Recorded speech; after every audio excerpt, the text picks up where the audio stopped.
God, mula nung aral ako,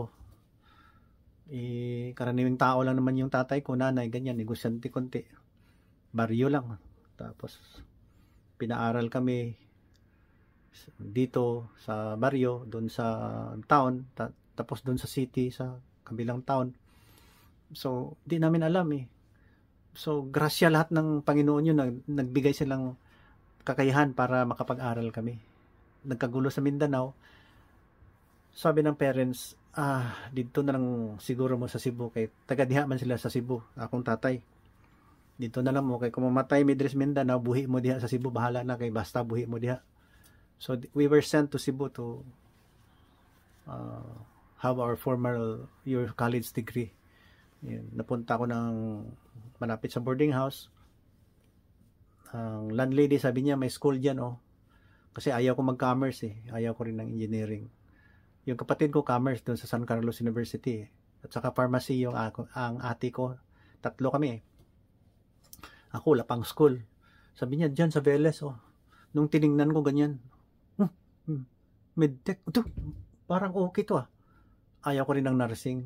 Ayan, ganyan. Bachelor of Arts, hindi ko, nakapag-aral na ako ng Bachelor of Arts eh. Ayaw ko. Ito, medtech, medyo social, sabi ko. Subukan ko kaya to, excited na ako. Hindi, not too much excitement. Try ko lang. Yun. Nandun nga ako sa Veles. Nakita ko sa katabi, uy, isang building lang pala sila ng Cebu Institute of Medicine. Sabi ko, Lord, salamat, nandito na ako.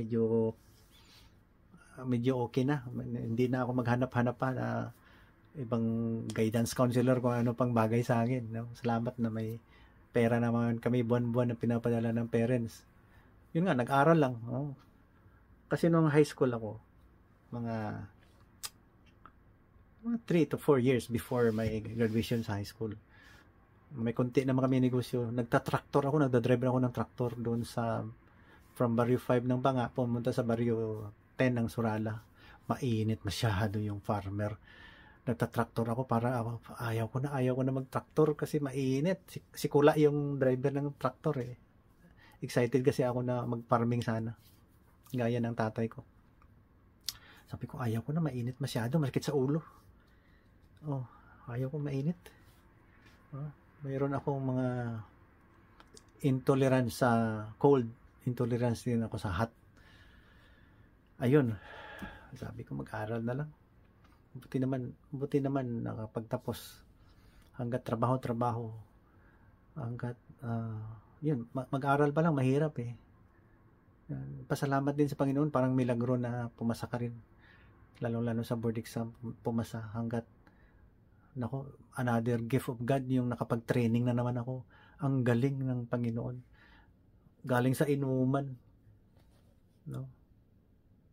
Siguro October pa lang nag-practice na ako mag-inom. Yung usual ko, yung student life ko pa. Doon sa Cebu, ganyan, kung saan ako mag-aral. Pag malapit ng December, practice na inom yan. Lasingan talaga. Pagdating ng December, kasi bakasyon, yan, mga barkada, mag-inuman. Hindi masyado ako nalalasing. Practice eh. Kaya nung nagtrabaho na ako, inom pa rin doon sa Norala District Hospital. Inom pa rin. Sabi ko, this is not my life. Kasi nakikita ko yung mga private doctor sa Marbel. Ang galing. Naka-Ford Fiera na sila. May mga service sila. Ako, pa-jeep pa lang. Sabi ko, I think this is not my life na bored na ako na nag-smoke pa ako noon. 1988, nag-smoke pa ako. Kalahin mo, 1973 to 88, smoke and drinking na yun ha.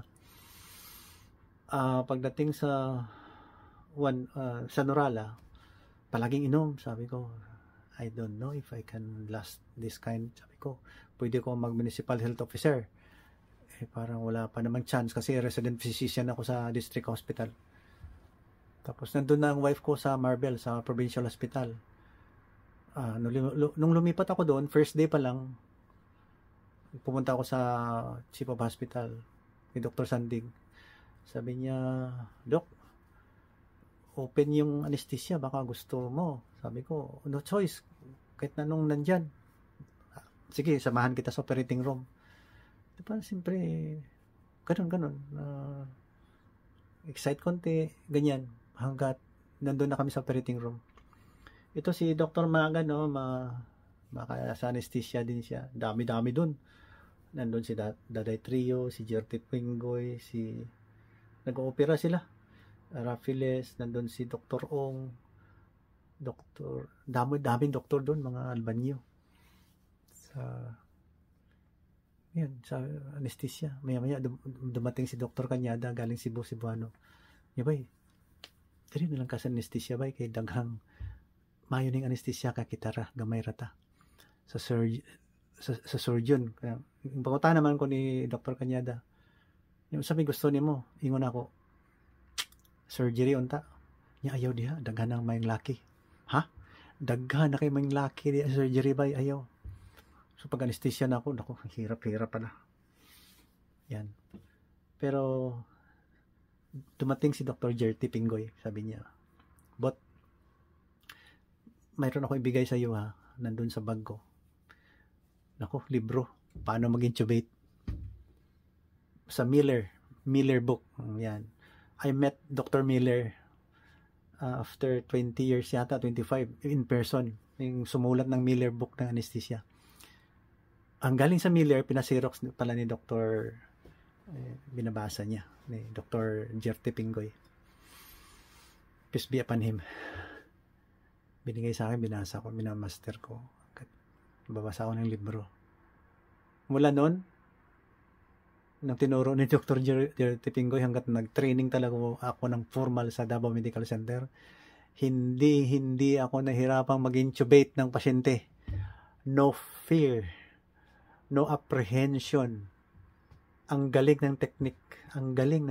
Tinuro ko yan sa anak ko na doktor, yung internist, yung panganay ko. Marunong din siya mag-intubate. Siyempre.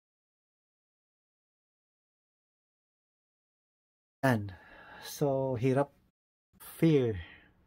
No apprehension. Ang galing ng technique. Tinuro ko yan sa anak ko na doktor, yung internist, yung panganay ko. Marunong din siya mag-intubate. Siyempre, hindi ko sasabihin dito, no? Baka ma-viral. Yan. So, hirap maging anesthesiologist. Mahirap. So, hindi biro. Yun. Kasali na rin yun sa experience ko na nagpapasalamat ako sa Panginoon na binigyan ako ng trabaho. Doon pa lang nahinto na yung aking pagsisigarilyo 1991 sa Marbel. Hinto na. Tapos nagpapaaral ako ng anak ko after 20 years na board exam 1991 hindi ako ng smoking. Umabot ng year 2000, 2010, almost 20 years. Mga ganyan.